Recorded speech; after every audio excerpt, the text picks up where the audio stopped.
Hey guys, it's Baumhardt here. So what I'm going to be working on today is another coil spring knife. This is a fresh coil spring. A friend of mine who is an EMT picked this up at the scene of an accident. I don't remember if it was a car crash or the car collided with a pole or something like that, but I guess it wasn't all that serious. Maybe it was a drunk driver or something like that.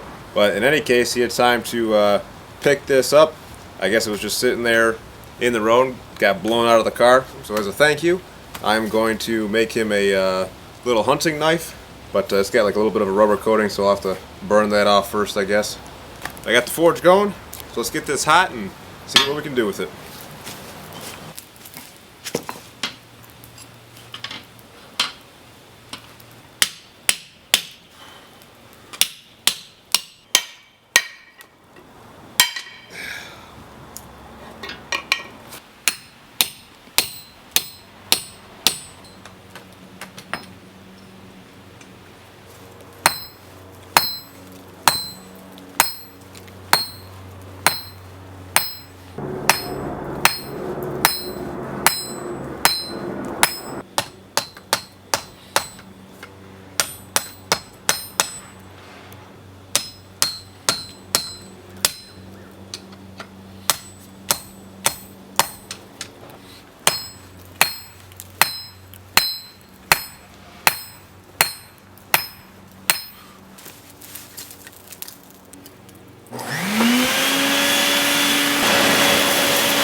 Okay, I got this pretty much where I want it to be. I'm not going to work on it anymore because I don't want to risk messing it up. So I'm just going to get it back in the forge and anneal it.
Okay, so for the handle of the knife, I've got this piece of, I think it's either cherry or maybe choke cherry, but in any case, it's got kind of this nice reddish color to it, so I'm gonna try this out for the handle material. So you can see this is kind of the heartwood, so first thing I'm gonna do is just split that off, probably cut it down to size, and then I'll drill out the tang hole.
Okay, so I've got the holes carved where I'm going to put the bullet casing, and so now it's time to get some stain on this. So I've got my dark walnut stain. I'm going to put one coat of that on there, just as a base coat.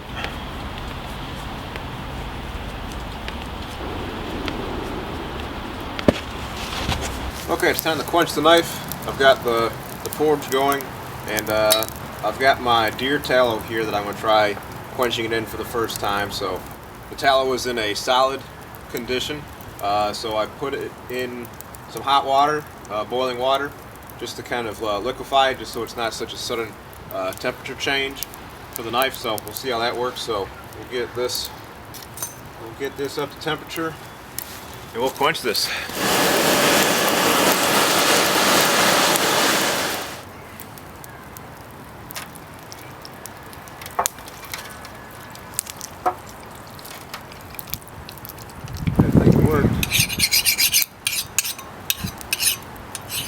Sounds good.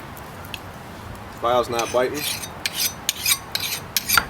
here's what the handle looks like after the stain is dried. And I've got some Sedona red stain, so I'm going to try a coat of that on there.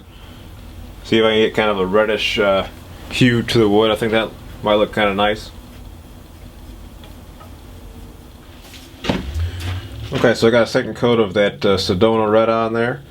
And now before I glue the knife into place and put the pins in, I'm just going to get the casing rims glued in there.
Okay, here's a look at the finished knife after the glue is dried. Really happy with the way this one turned out. It's a very simple handle, but it's very utilitarian and comfortable, either in a normal grip like this and also with the blade flipped upward. So for doing the gutting and field dressing tasks, it's going to work really good for that. It's got the right belly for it as well. And as I try to do with all my knives, got a real keen edge.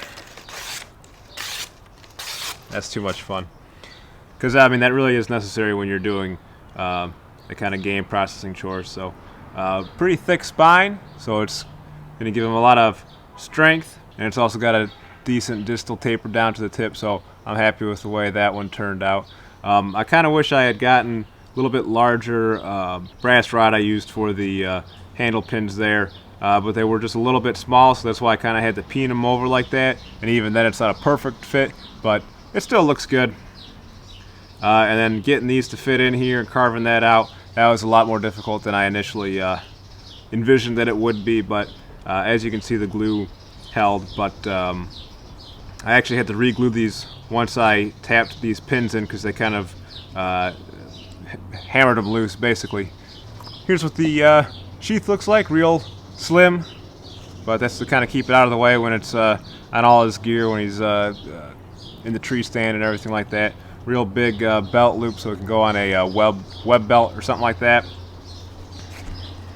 Real secure fit though. So if you want to get your own one of these knives, you can check out my Etsy web store under Blackheart Forge. I've also got a Facebook page and Instagram account, also under Blackheart Forge, so you can kind of keep up to date with the latest and greatest, and I also share when I put out new products for sale and all that. So hopefully you guys enjoyed the video. Thanks for watching, and until next time, be more Viking.